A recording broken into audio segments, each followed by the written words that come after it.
Bonsoir, bienvenue dans ce 7e numéro de la saison 2 de SpaceX, le premier space dédié aux doyens des clubs français. Et oui, coup d'arrêt pour nos ciels et marines. Après un très bon début de saison, les Hackmen viennent de s'incliner 2 fois de suite, 2-0 face à Lille à domicile, suivi d'une lourde défaite face à l'OM. Nous y reviendrons en deuxième partie d'émission. À la pause, nous aurons bien sûr le droit au quiz de CSC sans CSC, mais avec un thème spécial ce soir. Mais avant cela, nous allons avoir la chance de nous entretenir avec un international polonais, joueur bien connu de notre Ligue 1, qui évolue désormais dans l'équipe de consultants d'Amazon Prime. Nous vous le présentons juste après le traditionnel tour de table. L'élève devrait bientôt dépasser le capitaine. Mon adjoint passe maintenant ses samedis soirs dans les Spaces marseillais. Guillaume est bien sûr avec nous ce soir. Salut Guillaume. Vaut mieux passer les soirées dans les Space Marseille que dans les boîtes de nuit. Je réponds la bonne parole et j'essaie de les convertir en tant que supporter du HAC. Alors, à l'heure où on se demande si le brassard de capitaine n'est pas trop lourd à porter pour Aruna Sanganté, on peut dire que le sien lui donne des ailes. Le capitaine Romain est à la barre ce soir. Salut Romain. Salut à tous. Alors, quand on lui a demandé s'il avait des questions pour notre invité du soir, il nous a écrit de quoi faire un space durant toute la nuit. JC est à nos côtés ce soir. Salut JC. Eh ben JC, il est plus là. JC il est là, il a débloqué le micro, mais on l'entend pas. JC, je sors du placard. Voilà, reviens parmi nous. En l'absence. Oui, oui, Ouais, oui, c'est salut bon, JC. Salut JC et les aléas du direct. Bonsoir à tous. Excusez-moi, j'avais pas appuyé sur le bouton de mon casque. Voilà. Ah, C'est vrai que ça me fonctionne mieux comme ça. Quand, Ah oui. quand en l'absence de CC, nous a concocté un quiz aux petits oignons et quelque chose me dit que je vais en baver. Clément est avec nous ce soir. Salut Clément. Salut, bonsoir à tous. Et après avoir apprivoisé la télé sur BFM Normandie, notre futur journaliste s'attaque à la presse écrite. Notre grand attaquant en reconversion est parmi nous ce soir. Salut Vivien. Salut à tous. Salut. Comme d'habitude, n'hésitez pas à faire des demandes d'intervention en cliquant sur le micro en bas à gauche et nous vous ferons entrer dans les débats à n'importe quel moment.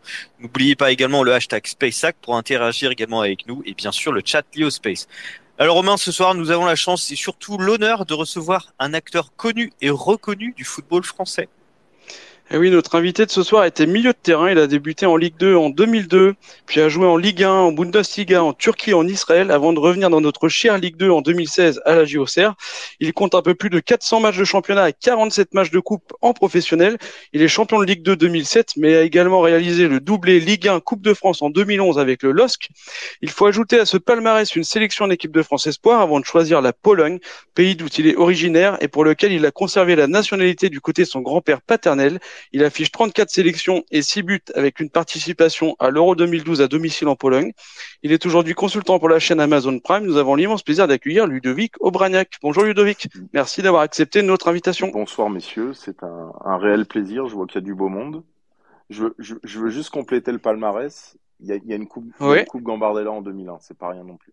Ah, très bien, oui, tout à Quand on fait. sait l'importance qu'a cette Coupe de France des jeunes aujourd'hui dans les clubs, c'est pas rien. Donc celle-là avait beaucoup compté en tout cas du côté de Metz et de cette génération-là, on est sorti plusieurs joueurs qui sont aujourd'hui je pense à Ludovic Butel, je pense à Franck Beria, je pense à Manu Adebayor et moi-même. Donc ça fait voilà, c'est les équipes, Ça fait du monde. les équipes de jeunes, surtout à cet âge-là, sont souvent les pièces primordiales en tout cas les bases d'un club solide. Tout à fait, Le ouais. hack, Puis ça, le, ça hack- compte par rapport le hack, à l'âge aussi, le ouais. hack, vous connaissez ça. Oui, tout à fait. Tout à fait, exactement. Alors pour commencer, Ludovic, on souhaitait revenir sur ta longue et grande carrière. Tu es né en 1984, tu commences le football à l'UL Plantière, dans la banlieue de Metz, et tu rentres ensuite au centre de formation du FC Metz. Et d'ailleurs, je crois que JC, tu avais une question par rapport à ça. Oui, merci Romain. Ludovic, bonsoir. Tu as fait ta formation au FC Metz. Pour quelle raison, en fait, tu as fait ce choix à l'époque? Est-ce que tu avais d'autres clubs qui te sollicitaient? Bonsoir. Bah, tout simplement parce que c'était ma ville natale. Pour tout vous dire, il y a comme un lien de cause à effet. Je suis né boulevard Saint-Symphorien. Donc ça s'invente pas non plus. Hein. Donc non, c'était le club de ma ville. Alors j'ai commencé dans un club de la banlieue messine qui est l'UL Plantière. Merci de l'avoir cité parce qu'on pense aussi aux clubs amateurs qui font un boulot incroyable. Donc voilà, un jour en équipe de jeunes, je crois que le FC Metz n'avait pas perdu depuis 10 ans et Et avec l'UL Plantière, on a battu cette équipe de jeunes du FC Metz. Le soir même, le coach de Metz appelait mes parents et je crois que c'était à l'époque, on appelait ça les poussins. Donc j'ai rejoint le FC Metz en poussin première année. Et vraiment tout non, petit, mais ouais. j'ai fait Ouais. toutes mes classes là-bas, poussin, pupille. Après c'était si je dis pas de bêtises, cadet. Et puis après on a changé, on est passé avec les moins de 15, les moins de 17. J'ai Mhm. joué un peu avec la CFA et j'ai rejoint les pros avec Jean Fernandez, à l'arrivée de Jean Fernandez, qui voulait rajeunir l'équipe et qui a rapatrié comme ça quelques joueurs de la réserve. Donc ouais, j'ai fait toutes mes classes à Metz et j'ai toute ma famille, mes amis. Je suis vraiment un pur messin, quoi. Merci. Ensuite, c'est au LOSC que tu vas continuer ta carrière, connaître le niveau européen, réaliser le doublé à un championnat Coupe de France, comme je l'ai dit, puis à Bordeaux. Tu connais donc très très bien le championnat de France. Selon toi, qu'est-ce qui caractérise notre Ligue 1? Est-ce que c'est la même déjà? Qu'est-ce qui caractérise notre Ligue 1? Oui, beaucoup de choses ont changé. Si je me souviens de mon époque et de l'époque de maintenant, c'est qu'avant l'expérience était peut-être la principale qualité d'expression. C'est ce qui faisait que tu étais le plus reconnu dans notre championnat. Aujourd'hui, si tu es ne serait-ce qu'un espoir, tu peux déjà être plus important que quelqu'un de plus expérimenté. Donc oui, les choses ont complètement changé. Moi, je me souviens qu'à l'époque, euh, je jouais titulaire dans l'équipe pro à 17 ans.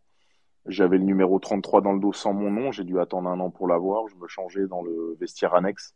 J'ai dû attendre un an pour avoir mon casier dans le vestiaire pro. Donc c'était tous mérité et il y avait ce respect-là de l'ancien. Il y avait aussi ce côté de la transmission parce que on allait chercher les infos chez les anciens qui nous faisaient gagner du temps. Donc il y avait une espèce de hiérarchie claire, définie et qui paraissait saine. Aujourd'hui, cette hiérarchie, elle s'est inversée puisque les jeunes sont devenus les actifs les plus importants des clubs. Donc je vous laisse imaginer. Pour tout Je te vous laisse dire, imaginer pour tout te dire, ouais, Anthony Le Tallec disait pareil. je Ouais. vous laisse imaginer. Anthony Le Tallec Ouais, disait je vous pareil. laisse imaginer tout le chamboulement qui va avec ça. Donc, comme l'a dit Thierry Henry, il faut s'adapter à ça. Aujourd'hui, c'est peut-être aux anciens de faire le pas, alors qu'avant, on attendait que les jeunes viennent vers nous. Donc voilà, il y a beaucoup de choses qui ont changé. Après, ce qui caractérise le football français, c'est l'éducation tactique et défensive, surtout. Moi, j'en ai fait les frais quand je suis arrivé en Allemagne, qui était l'expression d'un football total où finalement tout le monde ne pensait qu'à attaquer. Et moi, ma première réaction quand je voyais tout ça, c'était de gérer les compensations défensives. Donc c'est pour vous dire que Mhm. j'avais été inculqué dans un modèle où bah, tu commences le match à 0-0 et tant qu'il y a 0-0, t'as pas perdu. Ouais. C'était pas on va chercher la victoire, c'est 3 points. Non, c'est tant que tu prends pas de but, tu perds pas le match. Donc t'as pris un point, c'est déjà pas mal. Voilà, on Mhm. a été élevé dans cette culture-là. Donc, j'ai l'impression qu'avec l'arrivée des nouveaux coachs qui sont un peu moins formatés par le système, on est en train tout doucement de passer à un football plus offensif, plus total, avec avec moins de clubs qui mettent le bus devant les 18 mètres et qui attendent un coup de pied arrêté pour essayer de débloquer une situation. Ça, je le vois de moins en moins. Donc j'ai l'impression qu'on va dans le bon sens. Mhm. Justement, tu parlais de ton expérience en Allemagne, donc une première expérience à l'étranger en Allemagne, puis tu t'envoles pour la Turquie avant de tenter l'aventure en Israël. Qu'est-ce que ça t'a apporté tes années à l'étranger? Bah d'ouvrir un peu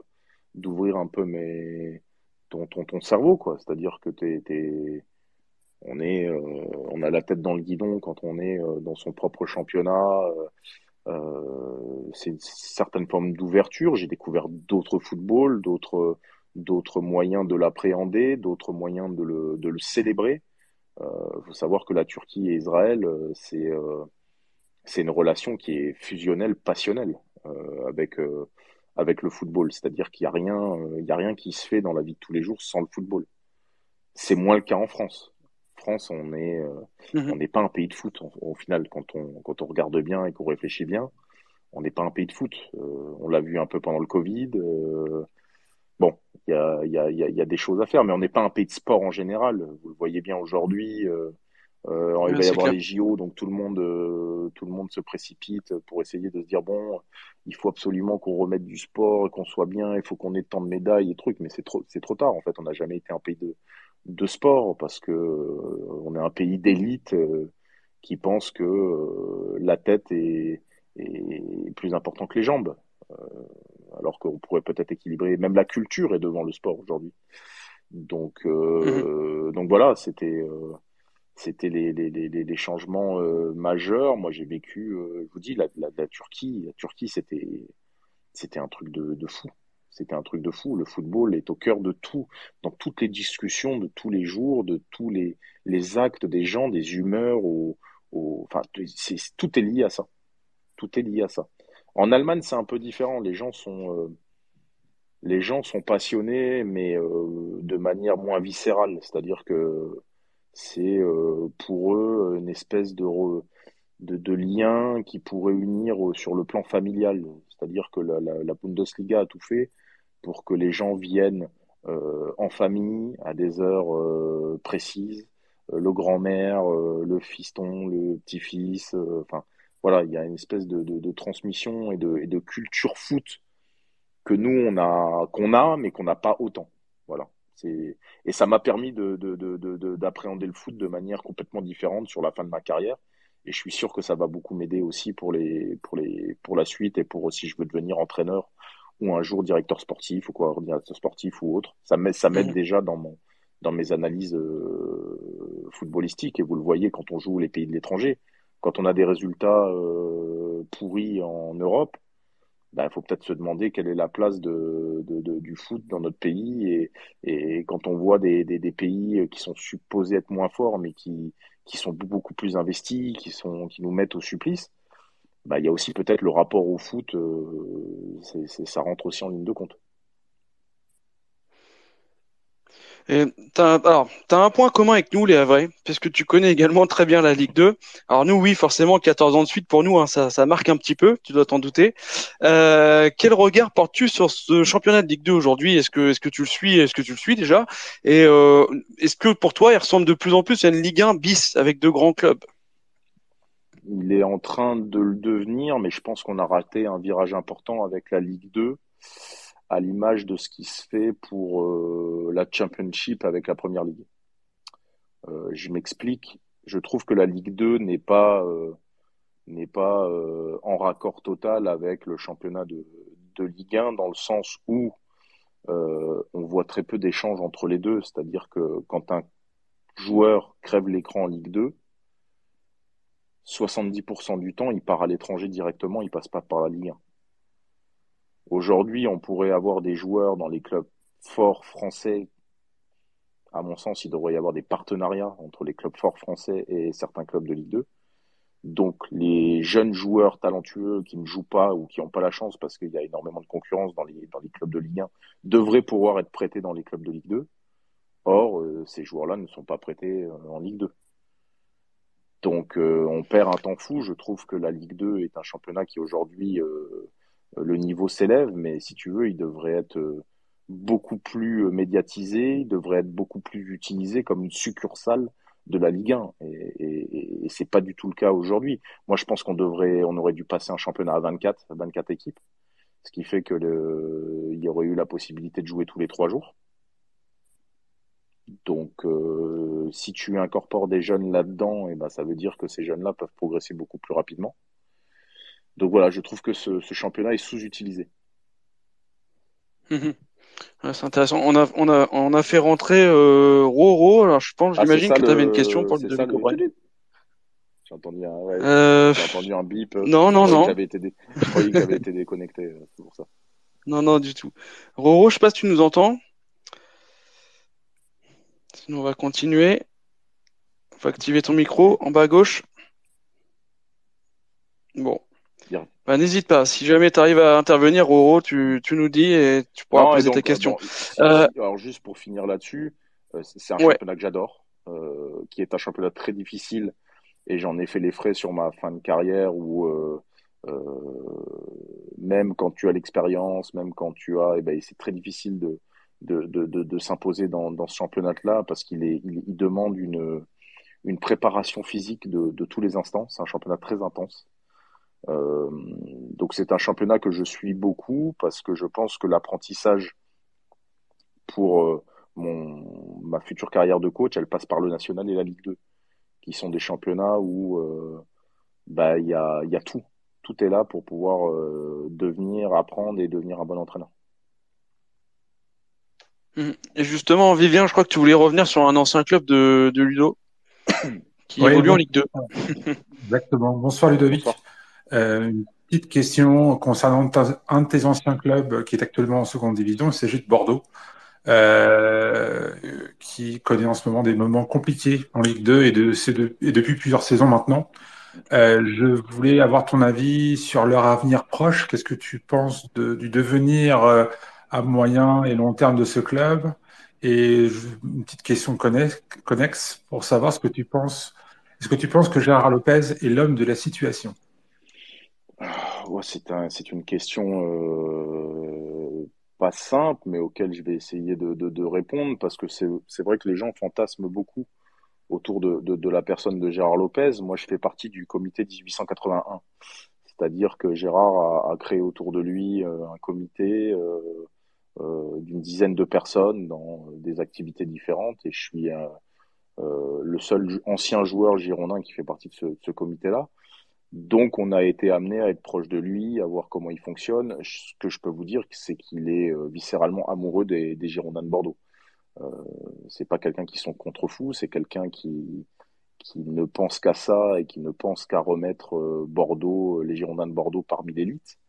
Maintenant, il y a aussi des contraintes. C'est que sa manière de fonctionner, il doit rendre des comptes à des gens qui prêtent de l'argent. Or, ces gens demandent des résultats, c'est-à-dire qu'on n'a pas de temps. Je crois que Gérard a montré aussi son attachement. Il a couvert, en termes de dette, il a couvert personnellement plus d'une dizaine de millions d'euros, voire plus, ce qui est pas rien. Hein. C'est pas tout le monde qui fait ça. Pour l'instant, on voit beaucoup de gens qui sont à la tête de fonds de pension et qui se portent pas caution personnelle. Donc Gérard l'a fait. Maintenant, c'est très difficile aujourd'hui d'être à la tête d'un club parce qu'il faut faire des choix, des bons choix. Bordeaux avait plus trop les moyens et se sont appuyés sur les jeunes. Ils sont passés très proches de la montée. Est-ce qu'il fallait renforcer cette équipe avec des joueurs d'expérience? Oui, et ils l'ont fait. Est-ce que la mayonnaise a pris? Pas pour l'instant, mais en même temps, quand tu es les Girondins de Bordeaux, t'as pas de temps à perdre. Et c'est pour ça que Guillon a été débarqué et qu'on va tenter et que le club va tenter l'aventure Riera, qui est un garçon qui a connu le club, qui a des idées, et il fallait quelqu'un auquel on puisse s'identifier, qui a un profil plutôt offensif, parce que si vous voulez rattraper les points perdus, il va falloir avoir un profil offensif. Donc les Bordelais ont déjà grillé leur joker, ça va être quitte ou double, mais le chemin là qui reste à parcourir va être assez intéressant. Je sais pas ce qu'il adviendra des Girondins, parce que là c'est quand même mal parti pour monter. Donc est-ce que Gérard a les reins assez solides pour pouvoir continuer comme ça à rajouter de l'argent tous les ans, ou est-ce qu'il va réussir à convaincre des investisseurs pour venir Mais dans tous les cas, si Bordeaux monte pas cette année, Bordeaux deviendra un club qui rentrera dans le rang, puisqu'ils seront obligés de revoir complètement le budget. Ça sera un club qui devra malheureusement, peut-être un peu comme l'a fait le HAC, imaginer rester quelques saisons en Ligue 2. Donc à partir de là, c'est plus du tout les mêmes sommes, les mêmes ambitions, les mêmes projets. Je crois que c'est cette année ou jamais, quoi. Sinon, Bordeaux devra être un club qui va rentrer dans le rang, pour qu'on puisse permettre les dépenses qu'ils ont eues ces dernières années. Tu as parlé de fonds de pension, Ludo, à l'instant, et Vivien, je crois que tu avais aussi une question par rapport à ça. Ouais, une autre question un peu plus générale cette fois-ci. Avoir ton opinion sur l'évolution actuelle du foot français avec l'arrivée d'investisseurs exotiques ou de fonds de pension américains, justement, que tu évoquais à l'instant. Parce que c'est une tendance lourde un petit peu du foot français avec la disparition de présidents locaux. C'est de plus en plus rare dans le foot. Et je voulais avoir ton opinion là-dessus. On peut pas dire que ça soit une franche réussite, l'arrivée des fonds de pension dans le football français. On voit que les clubs qui performent aujourd'hui, ce sont des clubs qui ont des présidents identifiés, souvent mécènes. Et regardez à Lyon le chantier, regardez à Bordeaux le chantier quand il y a eu GACP et King Street. J'en passe et des meilleurs. Le problème, c'est que ces gens-là mandatent, gèrent à distance et mettent des gens qui sont pas des gens de qualité et à la hauteur des ambitions et de ce que réclame le football français. C'est aussi simple que ça. Alors, il y a un club alors, il est clivant hein, comme garçon, mais Olivier Létang quand même à Lille a permis de redresser la barre financière, c'est-à-dire qu'il est rentré dans les clous de ce qu'attendaient les investisseurs, tout en restant plus ou moins compétitif. Parce qu'après, ici dans le Nord, on a été champion en 2021, donc forcément, on s'attend toujours à ce que l'équipe elle reste à un niveau très très haut. Donc, quand tu es sixième, septième, bon, et qu'en Europe, tu as des résultats parfois moyens, comme le résultat qui vient d'être fait aux îles Féroé, bon bah ça grince un peu des dents. Mais disons que le LOSC est un club qui se porte plutôt bien maintenant, qui est plutôt sain sur le plan financier. Après, pour les autres, voilà, King Street qui met longue épée à Bordeaux, ça a été une catastrophe. Parce que un incompétent notoire qui pense qu'à remplir son portefeuille. Et c'est pareil pour d'autres clubs comme ça, c'est-à-dire que quand vous n'êtes pas là au quotidien pour voir ce qui se passe, vous laissez carte blanche à des gens qui ont toute l'opportunité, tout le loisir de pouvoir s'enrichir personnellement plutôt que d'enrichir le club. Et c'est toute la chance que vous avez au HAC, et je vais faire ce parallèle-là. Un mec comme Mathieu Bodmer est une bénédiction. C'est un mec qui est d'une loyauté sans faille et qui ne fera jamais un deal avec un joueur, avec un club, avec un agent qui ne soit pas dans les intérêts du HAC. Et des Mathieu Bodmer, il y en a pas 50 000. Il y a Grégory Lorenzi à Brest, il y a à Lens, voilà, il y a quand même 5-6 mecs comme ça qui bossent pour le club et uniquement pour le club et qui prennent des décisions dans l'intérêt du club. Mais à partir du moment où tu gères un club et que tu prends des décisions dans ton intérêt, à ce moment-là, tu déconstruis ton équipe, tu la construis pas. Et il y a 70% des clubs dans lesquels c'est comme ça. Donc c'est pour ça que je voulais faire le parallèle avec ça, c'est que quand vous avez des gens compétents aux bonnes places, et ben ça fonctionne. Voilà. Ouais, c'est vraiment, nous, on mesure la chance d'avoir je peux vous le dire. Vous avez ouais. Oui, on en est une conscient. chance énorme, énorme. Ouais. On allait de te demander sur la partie hack ce que tu penses de l'homme Mathieu Bodmer, mais on va y revenir. On voulait parler aussi un petit peu de ton expérience internationale et Guillaume, je crois que tu avais une question à ce propos. Ouais, je vais juste faire une parenthèse. La dernière fois que j'ai autant bu les paroles d'un intervenant, c'était Mathieu Bodmer. Donc, franchement, c'est passionnant, Ludovic. Franchement, je pourrais t'écouter des heures. On a grandi ensemble. Ouais. Du coup, je voulais aborder avec toi la Pologne. Pourquoi avoir choisi la sélection de polonaise? Alors, je sais que c'est un lien familial avec la Pologne, mais est-ce qu'à l'époque, tu étais barré en équipe de France? Est-ce que c'était pour cette raison? Et qu'est-ce que tu retiens de tes années en sélection? Je vais essayer d'être le plus honnête possible. Moi, je suis polonais de deuxième génération, donc j'ai pas eu la chance de connaître mes grands-parents et mes arrière-grands-parents du côté paternel. Le père de mon père est mort très jeune et il n'a pas communiqué à mon père la culture polonaise, donc elle s'est pas perpétuée dans ma famille.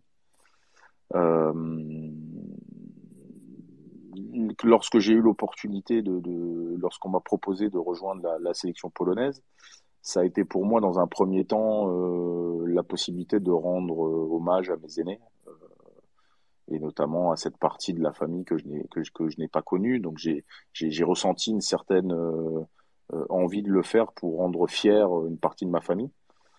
Et après, je vous cache pas qu'il y avait aussi l'opportunité de jouer sur le plan international. Donc oui, il y a un côté un peu arriviste sur le truc, je l'accepte volontiers.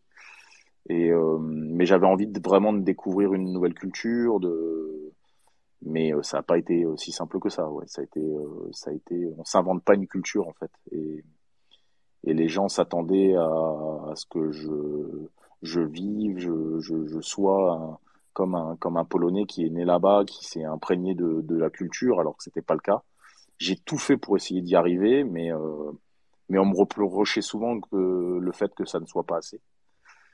Donc, je me suis un peu renfermé, je me suis un peu fâché par moments. Donc, ça n'a pas été simple. Mais sur la fin, les choses se sont ouvertes. Donc, forcément, j'aurais aimé elles s'ouvrent avant. Mais la Pologne est un pays très nationaliste, hein, donc pas facile quand vous avez un garçon qui débarque de nulle part, qui parle pas la langue et qui marque un doublé lors de son premier match, de se faire accepter comme ça, sans créer de jalousie. Donc voilà, ça a pas été simple. Mais avec le recul aujourd'hui, je crois que moi, j'ai pas fait les choses correctement non plus. J'aurais dû être beaucoup plus ouvert. Merci Merci de Ludovic. ta transparence, ouais. Tu décides de mettre un terme à ta carrière en octobre 2018. Tu intègres ensuite RMC, puis la chaîne L'équipe et enfin aujourd'hui Amazon Prime. Est-ce que tu t'épanouis dans ces activités? Euh... J'imagine que oui. J'espère. Je vais pas vous mentir. Évidemment que je prends énormément de plaisir à faire ce que je fais. Ça a d'ailleurs contribué à mon sauvetage psychologique parce que lorsque j'ai arrêté le foot, j'ai sombré tout doucement dans une espèce de dépression un peu inconsciente où j'avais plus envie de rien, j'ai pris pas mal de poids, enfin voilà, je me suis laissé un peu aller. Et heureusement, j'ai eu la chance de prendre le train de la télé, des médias, et ce qui m'a permis de me relancer, de rester au contact du métier, de continuer à faire ce que j'aimais. Donc ça, en gros, ça m'a sauvé. Honnêtement, ça m'a sauvé. Et donc ça a permis de combler l'adrénaline qui me manquait pendant quelques temps. Ça fait maintenant 5 ans et c'est vrai que aujourd'hui l'adrénaline je la ressens plus quand je me rapproche du terrain.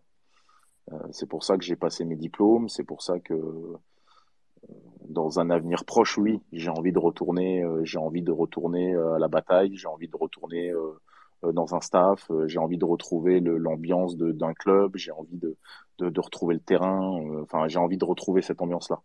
Ça me manque, ça m'avait pas manqué, j'avais besoin de m'en éloigner, mais aujourd'hui ça commence à me manquer. Donc je suis très heureux de faire ce que je fais et je m'épanouis totalement dans ce rôle de consultant. Mais j'envisage la prochaine étape avec une grande impatience. Voilà. Ouais, justement, je disais, t'avais une question par rapport à ça, par rapport à la première expérience, je crois, de Ludovic en tant qu'entraîneur. C'est ça. Ben en fait, il a un petit peu répondu à ma Oui. question, mais bon. Parce que voilà, moi, je sais hein, que t'avais commencé à entraîner au Touquet. Ça s'est pas forcément bien passé là-bas. Est-ce que t'as envie d'entraîner? Donc quelque part, tu nous as répondu à la question, mais ce sera à quel niveau? Est-ce que là, c'était en National 3. Est-ce qu'on peut viser une Ligue 2, une Nationale, peut-être un niveau un peu plus haut finalement? Alors déjà, il me manque le dernier niveau de diplôme qui s'appelle le BEPF. Donc pour l'instant, avec mes niveaux de diplôme, je peux coacher maximum en National 2. Donc aujourd'hui, il y a deux options pour moi. Soit je prends un poste de numéro 1 en National 2, soit je peux être adjoint en Ligue 1, en Ligue 2, en National, enfin peu importe.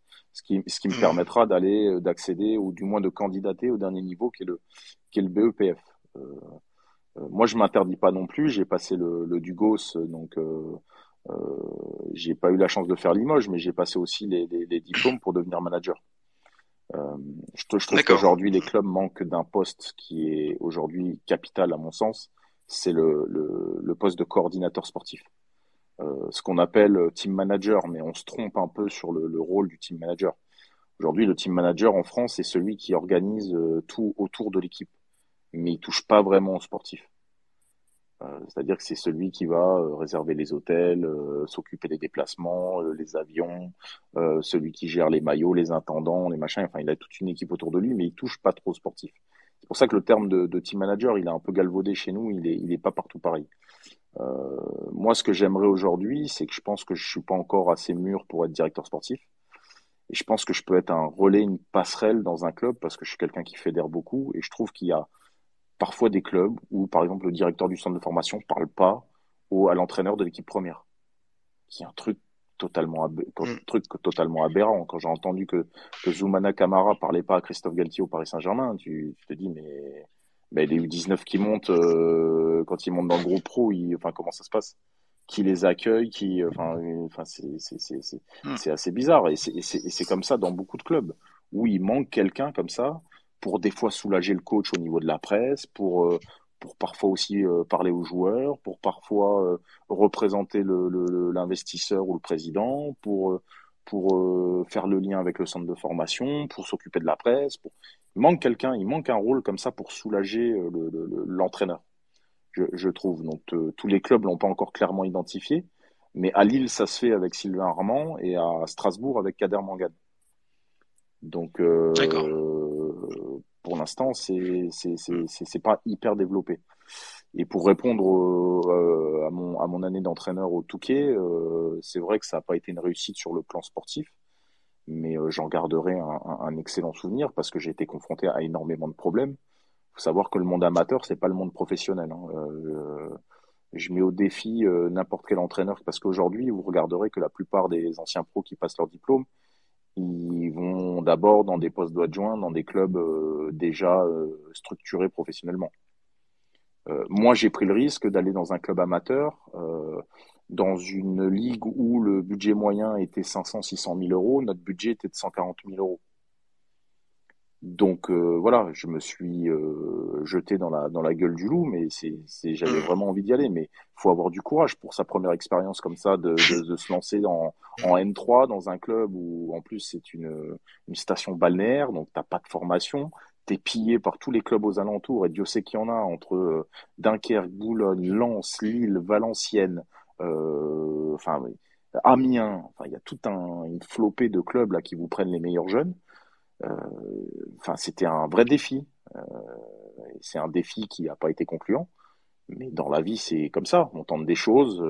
Quand on rate, l'objectif, c'est d'apprendre pourquoi on a raté et puis essayer de faire mieux la prochaine fois. Mais si vous voulez, il fallait aller le courage d'y aller comme numéro un. Et vous regarderez que des garçons qui ont passé le même diplôme que moi, il n'y en a pas beaucoup qui se sont mouillés en prenant le poste de numéro un dans un club amateur.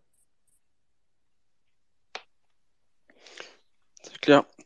Dans cette dernière partie d'entretien, Ludovic, on souhaitait bien sûr que tu nous donnes ton avis sur le hack quand même, parce que on va parler un peu des ciels et marines. Et pour commencer, JC, tu avais une question concernant, on l'a dit tout à l'heure, l'homme fort des ciels et marines, Mathieu Bonnemer. C'est ça. Bon, a priori, t'as un point de vue très positif sur Mathieu, mais moi, je sais que vous avez joué ensemble à l'époque en 2006-2007. Quel souvenir gardes-tu de votre relation, en fait, avec Mathieu? Très bonne, très bonne.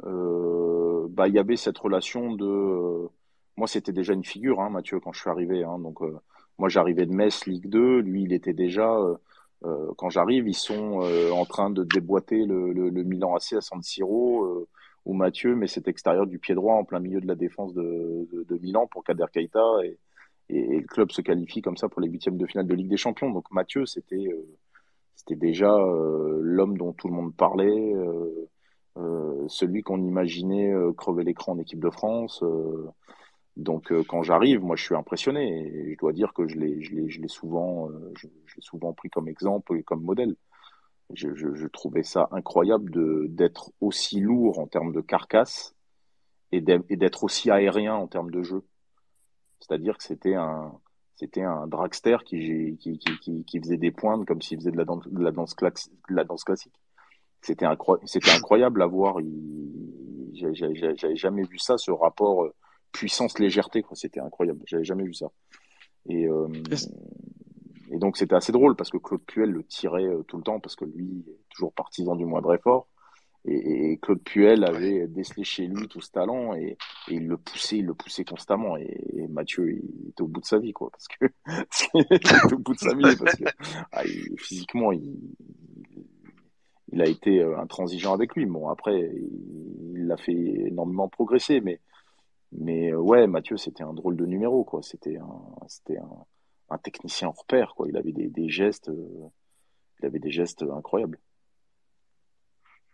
Et est-ce que tu pensais déjà à l'époque qu'il pouvait embrasser une carrière comme ça dans le foot après, en étant notamment directeur sportif? Non, je l'ai appris Non. beaucoup plus tard. Je l'ai appris lorsqu'il était à Amiens. J'ai commencé à comprendre qu'il pouvait mettre des mecs dans des clubs, et notamment les anciens joueurs avec qui il avait joué, où il allait les placer. Je crois qu'il a placé Ben Arfa à Nice. Enfin voilà, il commençait à être entremetteur comme ça avec des joueurs importants avec qui il avait joué, et il les remettait comme ça à droite à gauche. Je sais qu'à Amiens, il a eu une place prépondérante aussi dans le développement de ce club. Donc je l'ai appris à ce moment-là qu'il avait développé tous ses réseaux, et puis il avait beaucoup de réseaux aussi dans le foot amateur, euh, avec son club d'Évreux, hein, c'est ça, c'est Évreux. Évreux. Donc c'est Ouais. quelqu'un qui a connu déjà beaucoup de choses, quoi. Il a connu le niveau professionnel, il a été président d'un club amateur. Tu vois, il a engrangé pas mal d'expérience, quoi. Et puis ouais, c'est un passionné de foot, quoi. Il regarde tout, tout. C'est-à-dire que des fois, je côtoie Nicolas Douchez, qui est dans la même chambre avec lui. Ah, il peut regarder des matchs, c'est invraisemblable, quoi. Il va regarder des matchs du championnat slovène, quoi, tu vois. Et c'est un mec qui ne vit que pour ça, qui regarde tout le temps ça, en plus qui a pas besoin d'énormément d'heures de sommeil, donc du coup, il comble avec énormément de vidéos, de foot, de trucs. Donc, non, il a toutes les qualités requises aujourd'hui puis surtout la loyauté, quoi. C'est aujourd'hui un trait de caractère, hein, pour moi, primordial à ce type de poste. C'est qu'il pense hack, il pense pas Mathieu Bodmer, il pense hack. Il pense pas à son compte en banque, il pense à comment construire son équipe, à comment faire plaisir aux supporters, à comment créer de l'identité, à comment et voilà. Puis j'aime la façon dont il a construit son staff aussi, avec des choses complètement nouvelles. Aller chercher Julien Maumont, qui était juste analyste vidéo à Mediapro, c'était une nouveauté. Euh, J'aime aussi le côté Nico Douchet, j'ai mon frère à côté de moi. Voilà, je sais qu'avec lui, je vais pouvoir faire passer des messages au coach, je vais pouvoir. Et puis Lucas Elsner, quoi. Apparemment, à Amiens, ils n'étaient pas toujours sur la même longueur d'onde, mais il a reconnu ses qualités, c'est lui qui le fait. Enfin, j'ai aimé sa façon de construire les choses. Je trouve que Ouais, les fondations sont hyper saines. ouais, mais on sent aussi une sérénité au Ouais. club par rapport à une certaine époque, et on mesure la chance aujourd'hui de l'avoir. Après, est-ce que Ouais. Monsieur Roussier pourra lui permettre de se développer comme lui longtemps? Ça, c'est une autre question. Ouais, surtout aussi l'actionnaire majoritaire du club, Vincent Volpe, hein, c'est lui qui Ouais. va aussi un peu décider de ça. Et on voulait quand même que tu nous parles aussi du côté sportif du Havre. Tu as eu l'occasion de les voir évoluer, c'est à vrai, avec un gros parquage face à Rennes, hein, on y était tous. Tu les as vus sur d'autres matchs ou pas, Ludovic? Je sais pas si t'as couvert d'autres matchs du Havre Ouais, depuis le début de j'en ai saison. regardé quelques-uns, et celui qui m'a beaucoup marqué, c'est celui à Rennes. À Rennes, ouais. C'était au Roison Ouais. Park, où j'ai trouvé une équipe hyper solidaire sur le plan défensif, qui a fait le dos rond le temps qui a fallu, et quand elle sortait de sa carapace, elle piquait, et elle faisait hyper mal, quoi. Donc avec des principes de jeu bien établis. Puis je pensais pas qu'Alioui aurait honnêtement ce niveau-là. J'étais agréablement surpris. Je trouve que Koussaïev joue admirablement son rôle. Enfin voilà, je trouve que c'est une équipe, pour une équipe une équipe qui monte avec des moyens.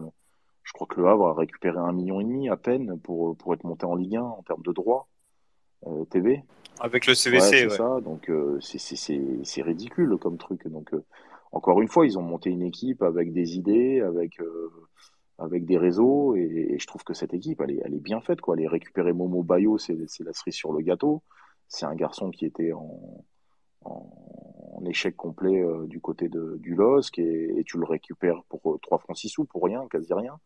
Euh, donc des coups de maître, quoi. Et puis de garder aussi l'ossature de l'équipe qui a monté, c'est important, parce qu'il y a des clubs qui veulent tout changer, et c'est pour ça qu'on disait aussi le rôle du directeur sportif. Euh, il y a des directeurs sportifs qui se régalent à faire 10-15 transferts lors du passage du Ligue 2 et Ligue 1, pour aussi se régaler eux-mêmes, quoi. Donc voilà, c'est pas du tout passé ça. Et honnêtement, faire venir Bayo, faire venir Koussaïev, le développement d'Alioui, enfin, il y a beaucoup le petit au milieu là, j'ai oublié son nom là, Keshtar. Bon, il a fait un match contre Rennes, mais il avale de l'asphalte lui. C'est pas possible. Il court 13 ou 14 bornes dans un match. Et puis techniquement, il est propre et tout. Donc ouais. Et puis Loris derrière. Enfin voilà, je trouve qu'il y a une certaine forme d'identification. Si on est à vrai, on se reconnaît facilement dans cette équipe. Et puis elle performe quoi. Elle a des résultats. Donc je pensais pas qu'ils se débrouilleraient aussi bien. Je les voyais plus en difficulté que ça, et finalement, ils arrivent à tirer leur épingle du jeu, hein, magnifiquement. Nasty, depuis tout à l'heure, tu es rentré, tu avais peut-être une question, désolé, je viens de le voir. Si tu m'entends, Nasty. Ah, oui, tu m'entends? Ouais, vous m'entendez, c'est bon? C'est bon. Ah bon, excusez-moi. Ouais, nickel. Oui. J'avais une question pour Ludovic, du coup. Déjà, émission très intéressante, hein, très sympa à écouter, et on sent que ça respire le foot. Et justement, on arrive dans la bonne partie parce que je voulais parler du hack. Ludovic, comment tu sens le hack dans son championnat du maintien? Parce qu'on a vu contre Marseille, contre les Canons, on n'est pas taillé pour le haut de tableau, en tout cas pas encore. Mais par rapport aux équipes concurrentes, je pense à Clermont, je pense peut-être à Montpellier qui fait pas un gros début de saison, à Lyon qui galère. Est-ce que tu penses que voilà, le hack est suffisamment armé par rapport à ces équipes-là, à ce championnat, on va dire la deuxième partie, pour obtenir son maintien, quoi? Honnêtement, je trouve que le hack a un temps d'avance sur pas mal d'équipes. C'est sûr que le début de championnat est peut-être un tout petit peu trompeur. Après, sur les deux derniers matchs, tu joues deux équipes fortes de notre championnat, hein. Lille, c'est pas rien quand même. C'est une équipe qui a du mal à trouver son rythme de croisière, mais qui l'année dernière aurait dû finir quatrième devant Rennes, avec une continuité avec son coach, une continuité d'effectifs. Donc c'est toujours un gros à jouer. Puis Marseille, il y a eu un électrochoc Gattuso. Donc bon, voilà. Et tu vois que je regarde sur tes conquérants directs, t'es dans le coup, quoi. Le Havre-Lorient 3-0. Donc tu mets Lorient de côté. Le Hague Clermont, tu gagnes 2-1. Et puis tu arrives à tenir tête à quelques équipes. Brest, c'est le trouble fait du début de saison, donc c'est pas. Mais tu vas aller faire un nul à Rennes en étant à 10. Tu arrives à tenir Lyon en échec.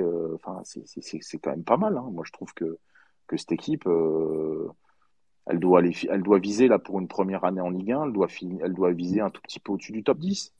Je pense qu'une 12e, une 13e place, ça serait déjà pas mal. Et j'ai l'impression, honnêtement, dans la construction, dans le banc. This space was downloaded via spacesdown.com. Visit to download your spaces today. Je trouve qu'elle a, dans le talent, je trouve qu'elle a un temps d'avance par rapport à d'autres clubs. Ok, merci beaucoup. Alors, Ludovic, merci.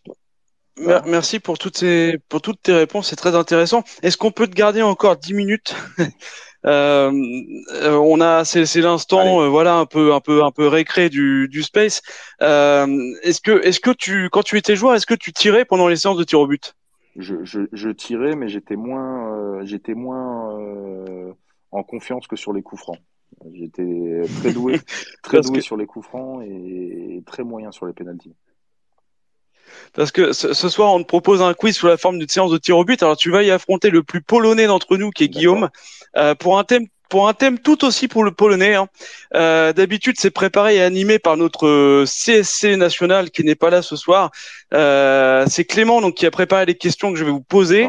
Et donc, s'il y a des réclamations, vous voyez avec Clément, les gars. Bon courage. Comment tu te défausses bien vite, je trouve. Bon, allez, on commence par notre invité, Ludovic. Donc, premier tir. Quel ancien capitaine de la sélection polonaise et légende du Borussia Dortmund rapporte 72 points au Scrabble? Je sais même pas si je vais réussir à donner la réponse, Clément. Tu vas m'aider? Kuba Błaszczykowski. C'est ça, Clément? Ouais, c'est bien ça. C'est bien ça. C'était ton capitaine en sélection, Ludovic. Ouais. C'était le capitaine. C'était pas mon capitaine, c'était le capitaine. Le capitaine, ouais, tout à fait. Eh, les gars, Bon. toutes les questions, elles sont comme ça ou est-ce que Ah, tu vas voir, tu vas voir. Allez Guillaume, pour égaliser là, où joue le meilleur buteur de l'histoire de la sélection polonaise? Alors déjà, c'est qui Allez, et où elle est il plus joue? facile encore celle-là. c'est Lewandowski au FC Barcelone, non? C'est ça, ouais, c'est ça. 81 buts, hein, Lewandowski avec la Pologne. Au moins, je finirai pas à 0 points. C'est déjà ça. Parfait. Ça va, c'est de plus en plus difficile en plus difficile. Hein. Ludovic, peux-tu me donner le nom de 2 clubs polonais engagés en Coupe d'Europe cette saison?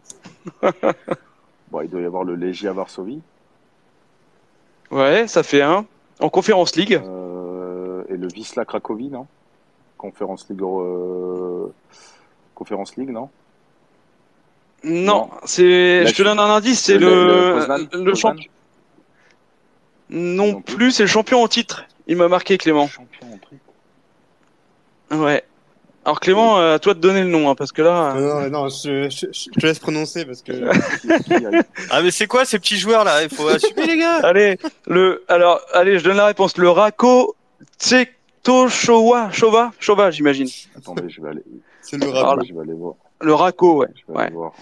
Voilà. Attends, laissez Ludovic, il est sur Wikipédia là. Il veut lire. Non, je regarde parce que j'ai pas dans l'idée, j'ai pas suivi trop la saison dernière, donc je sais pas. Je vais regarder ça tout. Ils jouent en Europa League. Ils sont engagés en Europa League apparemment. Je vais regarder ça tout de suite. Ils sont dans le Et groupe ils de sont- Storm Graz. Ils sont actuellement deuxième du championnat. Eh, Romain, ouais. petite question. Ouais, Oui. c'est un club. Tu testeras mon nom au Scrabble, voir si je marque plus de points que le buteur polonais. Non, je l'avais pas. C'est un. Alors, Bon, Je l'avais pas. ça fait 1,5. T'en avais 2 sur 1. T'en avais 1 sur 2. Ça fait 1,5. Je donne 0,5 points, Guillaume. Guillaume, pour Ouais, passer vas-y. devant. Guillaume, est-ce que tu peux me citer 3 joueurs polonais ayant évolué dans le championnat de France? Oui, je ouais, peux. c'est Vas-y. plus simple. Ludovic Obraniak. Yelen, Irenos Yelen. Yes. Et Piotr Sierziewski. Oh, il est bon. Yes. Il y avait aussi Krikoviak, Frankowski, Bulka, Perkis. Gros Aussi. à Rennes. Ouais. Donc Guillaume, t'es devant 2 à 1,5. Ludovic, pour reprendre la tête. Ah, la pression qu'il a, Ludovic, là, ça.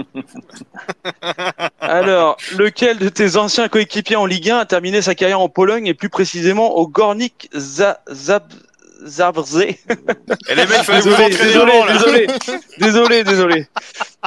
De mes anciens coéquipiers au Gornik Ouais. Zabrze, qui c'est qui a fini Ouais. là-bas? Est-ce que c'est pas Peshko? Non, je peux te donner un petit indice. Il a été ton coéquipier à Lille en 2012. Gélène? Irénéus Gélène? Ouais, Ouais, c'est lui, ouais. d'accord. C'est lui. Vous êtes remonté si Allez, loin. 2,5. C'est Clément qui a préparé ça. Bien joué, Clément. Guillaume, combien Ludovic Obraniak a-t-il marqué de buts en sélection polonaise? Alors, je crois que je l'ai dit en plus. Je crois que je l'ai dit tout à l'heure, non? Il me semble. Hein. Il me semble. Je sais qu'il a mis un doublé pour son premier match. Alors là. Tu me donnes un indice ou est-ce que tu donnes des indices à Ludovic? Alors moi, je peux te donner le nombre de sélections et. Entre 5 et 10. Merci. Ouais. Alors. Voilà. Je vais dire 8. Je crois en lui. C'est un tout petit peu moins. 6. Et merde. Ludovic reste devant. Tu as le record de match de Ligue 1 pour un joueur polonais, 290. Mais sais-tu quels sont les 2 autres joueurs qui complètent le podium, Ludovic? Attends, repose-moi la question, j'ai pas entendu le... Alors, tu as le record de match de Ligue 1 pour un joueur polonais, 290 matchs. Tu as le record. Et est-ce que tu sais quels sont les 2 autres joueurs qui complètent le podium? En Ligue 1? Ouais. Alors, attends, c'est des mecs de l'ancien temps ou... Je crois... Après- Clément, Après, Il y a 21e un mec... siècle. Ah, 21e siècle. il y a Ouais. Gélène, je pense, entre Auxerre et Lille. Non, Non. il est pas dedans. Joueur polonais qui a autant de matchs que moi en Ligue 1. Il y a une légende du RC Lens et de Lyon. 1. Jacek Bak. Oh putain, fallait le chercher. Et une légende du 198 matchs pour quand Bach. même, quand même.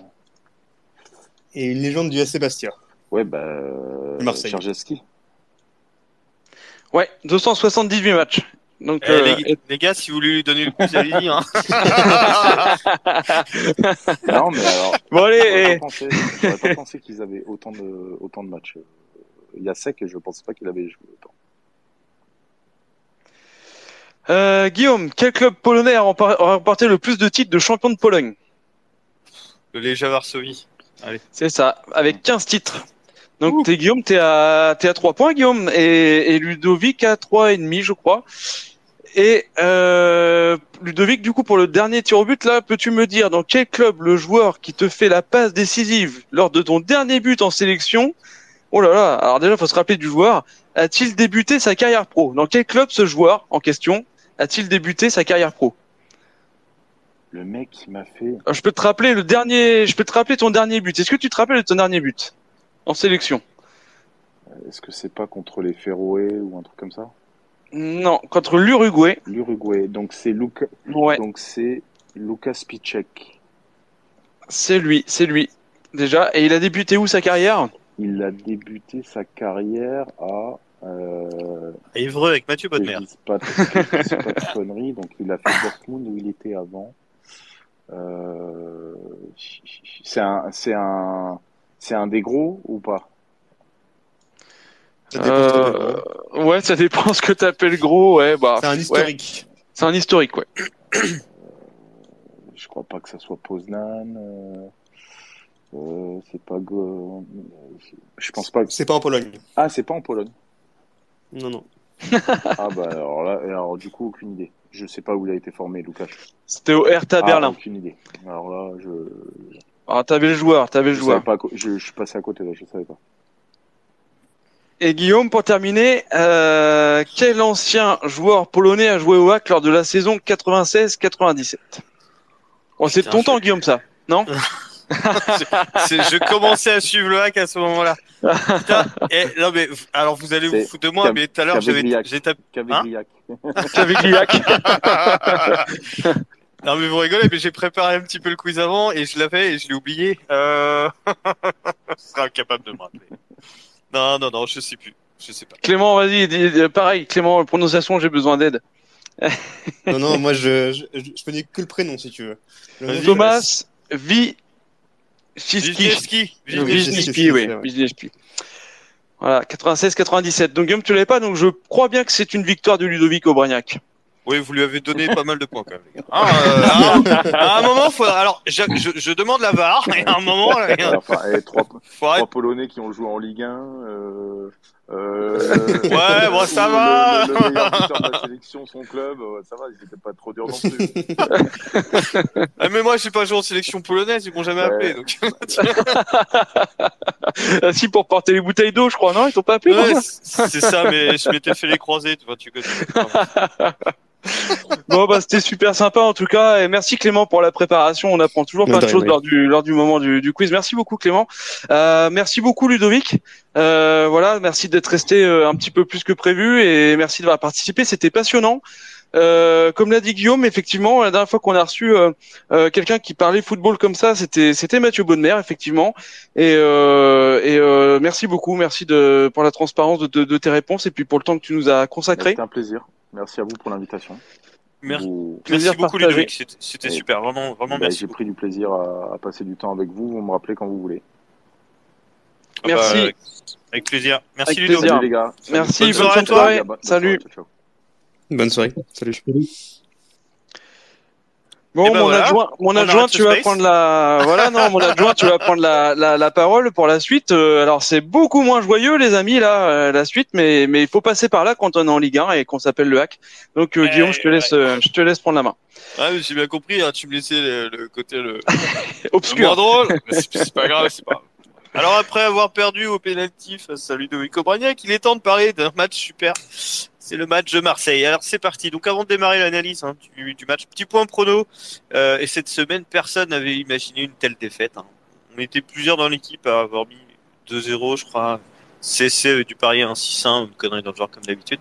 Enfin bref, personne n'avait vu 3-0. Cette semaine, on va certes analyser le match face à Marseille, mais on va surtout tenter de comprendre pourquoi l'OAC semble dans le dur depuis plusieurs matchs.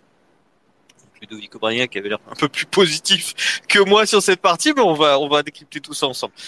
Comme d'habitude, avant d'analyser donc le match et les dernières prestations, on va jeter un œil sur la compo choisie par Lucas Elsner pour démarrer la bataille du Vélodrome. Donc cette compo, on a surpris plus d'un puisque le coach Avray a choisi de faire sortir Johan Samier, Nabil Alioui et Daler Koudziev au profit de Walid El-Hadjam, Rassoul Endia et Loïc Nego.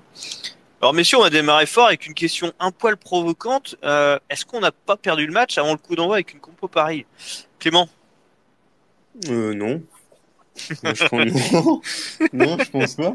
Pourquoi? Bah non, s'il les a alignés, c'est qu'ils pensaient qu'ils pouvaient faire le taf.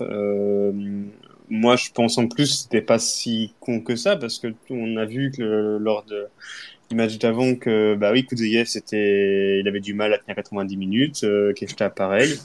Donc non, moi je trouve qu'en tout cas c'était une compo qui était assez cohérente en sortant des joueurs qui avaient besoin de repos et qui avaient joué quasiment tous les matchs depuis le début de la saison. Donc Ouais, non, normalement. je précise, la question, c'est pas du tout mon avis. Hein. Juste Ah histoire oui. de provoquer un peu. Non, non, non, hein. Non, c'était juste histoire de provoquer un petit peu le débat. Vivien, excuse-moi, Vivien, ton avis là-dessus? Est-ce que justement, c'était pas le meilleur moment pour faire tourner l'effectif que ce match de Marseille, où finalement, comme on dit, c'est une équipe qui était difficilement prenable au Vélodrome. Est-ce que c'était pas le meilleur instant pour faire tourner l'effectif? Dis-moi. C'est honnêtement au moment où l'équipe a été annoncée, j'étais un peu dubitatif parce que j'avais l'impression qu'on se privait de joueurs d'expérience comme Koutzaïev qui a quand même l'expérience des matchs de très haut niveau avec ses nombreuses sélections en sélection en nationale et puis des matchs aux Coupes d'Europe.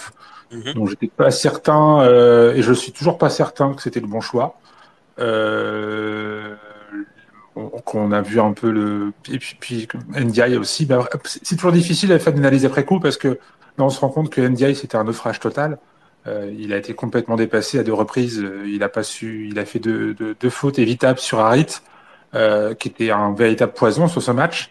Donc analyser, dire que le choix était mauvais après coup, je veux pas non plus tirer sur l'ambulance parce que c'est un peu facile.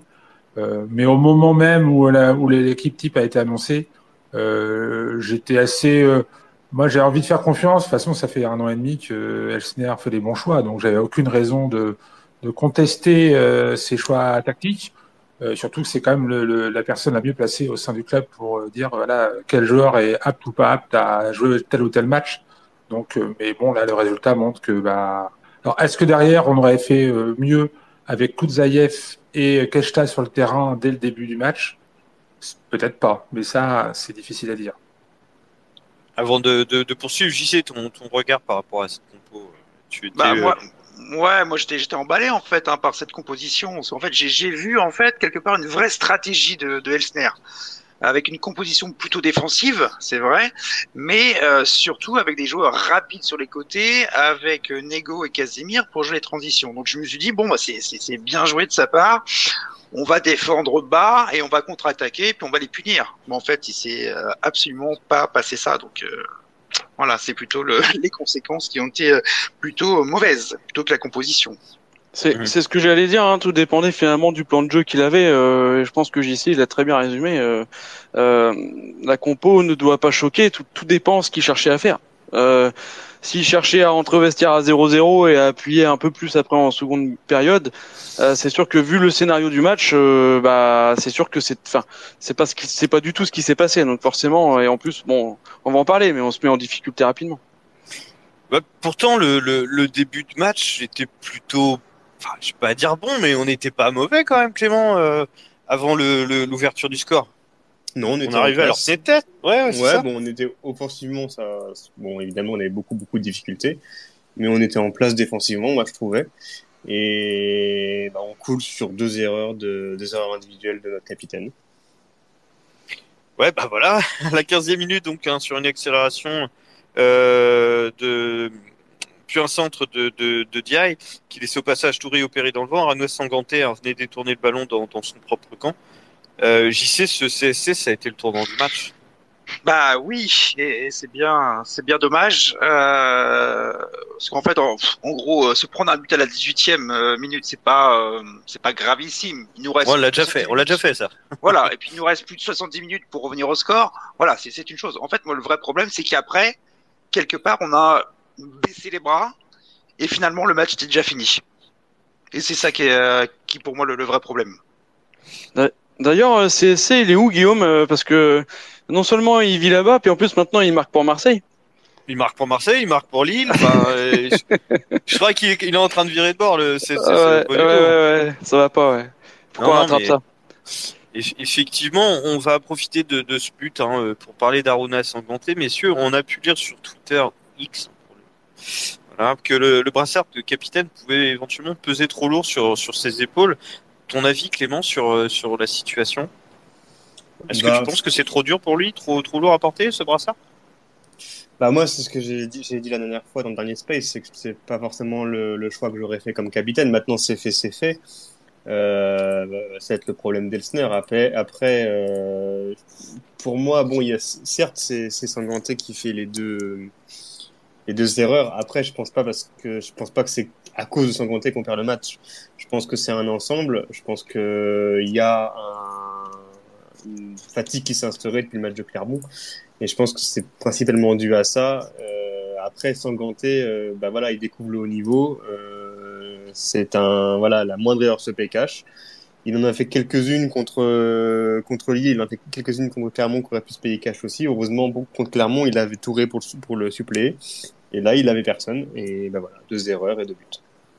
Ouais, parce que à part le match contre Lorient, quand même, on reconnaît plus le Sanganté de la saison dernière. C'est vrai que la marche peut-être Ligue 2, Ligue 1 est peut-être un peu trop haute, Vivian, pour notre capitaine. Pour en revenir à la fonction de capitana, je pense pas que le fait qu'on lui ait donné le brassard de capitaine change quoi que ce soit par rapport à ses performances. Je pense qu'il est peut-être pas prêt, tout simplement, encore, comme vous le disiez tous. Il est encore jeune, il n'a que 2 saisons de Ligue 2 derrière lui, mais il a quand même un énorme potentiel. Oui. Il faut être patient, confiant. Et surtout, moi, ce qui m'a un petit peu embêté dès les heures qui ont suivi la fin du match de dimanche contre Marseille, c'est que il y a eu quelques supporters à vrai sur Twitter X qui l'ont pris en grippe, qui l'ont un petit peu pointé du doigt et remettaient en cause son statut, son niveau, ses compétences. Et ça m'embête un petit peu ce comportement un petit peu de certains. Bon, je ne vais pas jeter l'opprobre, hein, on est tous à chaud, souvent déçus, et déçus des fois, ça nous fait surréagir. Mais c'est quand même quelqu'un qui a participé activement à la montée de l'année en Ligue 2, que tout le monde portait au nu. Et ce désamour soudain dans les instants qui suivent une défaite, ça m'embête toujours un peu, quoi. Donc, j'aime pas trop enfin, c'est normal qu'on en parle autour de cette table de Sanganté, mais comme tu disais très justement, Clément, le match, c'est pas à cause de Sanganté qu'on le perd. Non. Problème collectif, voilà. Je suis pas sûr que ça vaille le coup de parler d'autant de Sanganté. Voilà, moi le premier but, c'est un fait de jeu. Voilà, comme disait très justement Desmas en interview après match, ce geste défensif dans 90% des cas. C'est un geste défensif qui réussit. Là, c'est pas de chance, il l'a mis au fond des buts. Mais clairement, il n'avait pas d'autres solutions à faire, d'autres solutions que ça. Il n'y avait pas d'autres gestes possibles que celui-ci. Après, le deuxième but, effectivement, il était vital. Mais bon, sur un match de foot, c'est normal que individuellement, à un moment donné, un joueur fasse une erreur. Voilà, surtout qu'en défense centrale, on est extrêmement exposé. Si un défenseur central fait une faute prend une mauvaise décision, fait une erreur technique, il le paye cash, quoi. Hein. Un milieu de terrain ou un attaquant, la même erreur, il y a un petit copain qui est derrière pour rattraper le coup. En défense centrale, comme les gardiens, pareil, un gardien, il fait une faute, c'est but ou donc voilà. Donc c'est mon sentiment par rapport à Sanganté. Je veux pas le faire une fixation sur lui. J'avais dit l'autre jour que pour moi, le problème était plus au milieu de terrain, clairement. Il y a une grosse fatigue générale, il y a cette incapacité pour le moment pour les joueurs à vrai à avoir la même tonicité, la même capacité à récupérer des ballons qu'on l'a eu contre Rennes, par exemple, contre Montpellier, ou même contre Lyon, même si derrière il n'y a pas eu de but. Mais on n'est plus aussi performant au milieu de terrain qu'on a été. Et en fait, la défense a subi les vagues parce qu'elle a subi les vagues adverses parce que le milieu de terrain ne fait plus office de premier barrage. Pour moi, c'est mon analyse de la situation. Tu me lances parfaitement pour justement le débat suivant. Parce que juste après le premier but, quelques minutes après, Harit de nouveau repartait seul au milieu sans être inquiété par personne. Vraiment, voilà, il fonce tout droit et il distille une merveille de passe pour Aubameyang dans le dos de la défense. Pour le but du break, alors oui, certes, ça va vite en Ligue 1, mais il est temps quand même de revenir effectivement sur la disparition progressive de notre milieu de terrain qui avait été si costaud quand même depuis le début de la saison. JC, à ton avis, qu'est-ce qui se passe? Dis-moi. Bah, pour moi, il y a plusieurs raisons à cela. Hein. Au-delà du milieu de terrain, c'est que déjà d'une par rapport à l'équipe, bon, nous on est promus.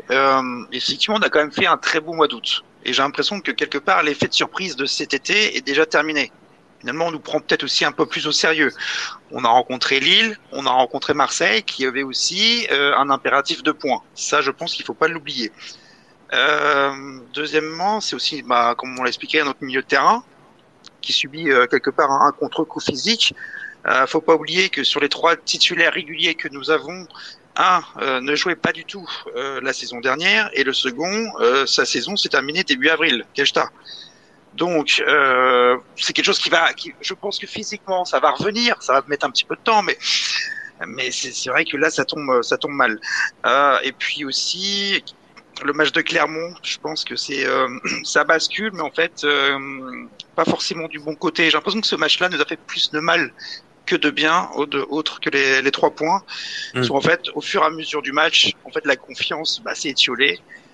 On menait 2-0, on était les rois du monde à ce moment-là. Voilà, on a failli marquer un 3e, et puis après, c'est plus passé grand-chose. Et en fait, on a perdu confiance. Et ça, je crois que c'est pour moi ça à partir de là en fait, on a perdu quelque chose quoi. Ce petit panache qu'on avait. C'est ça. Oui, la question tu voulais rebondir sur la question de Pep, c'est ça? Non, ouais, je voulais dire aussi que on avait tous coché ici quand le calendrier est sorti, un mois d'octobre difficile et un mois de février, il me semble. On est en plein dedans et donc c'est vrai qu'il faut pas être plus surpris que ça. Ouais, non, juste, j'ai mis en avant Pep Lesner qui nous dit on peut aussi parler de Christopher Operi. Défensivement, c'est hyper compliqué sur ces dernières semaines. Oui, effectivement, c'est quelque chose qui ressort aussi. Il apporte offensivement, mais défensivement, c'est compliqué. Je sais pas si vous partagez ça, les gars.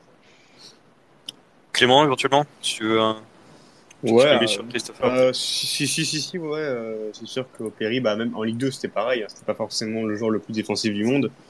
En Ligue 1, quand tu te tapes Zagrova ou quand tu te tapes Cherki, c'est sûr que c'est un peu plus compliqué pour lui, quoi. Mais après, pour moi, comme je disais avant, j'ai du mal à taper sur un joueur. J'ai du mal à taper sur Desmat, même pas sur Desmat, mais sur Sanganté, sur Operi ou sur Kouzaïev. Pour moi, c'est plus une prestation d'équipe globale avec. J'ai l'impression qu'on a perdu un petit peu cet talent, cette envie qui nous caractérisait depuis le début de la saison. Et comme je m'emballais pas forcément en début de saison, là, j'ai pas forcément mal armé.